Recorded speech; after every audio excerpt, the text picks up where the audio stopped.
State grid Tianjin electric power company के मुताबिक Shanghai ताउन तंजीम SCO समिट 2025 के इजलास का मकाम तमाम तकरीब के दौरान मुकम्मल तौर पर माहौर दोस्त बिजली से रोशन किया जाएगा।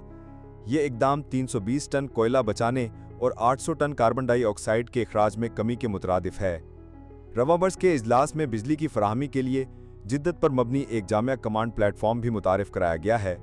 इससे बिजली की फराहमी के पूरे निज़ाम की बरवक्त निगरानी मुमकिन होगी।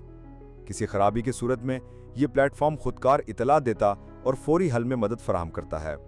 इस तरह मजमूई मुआयना कारकर्दगी में तकरीबन 65% इजाफे की तवक्को है।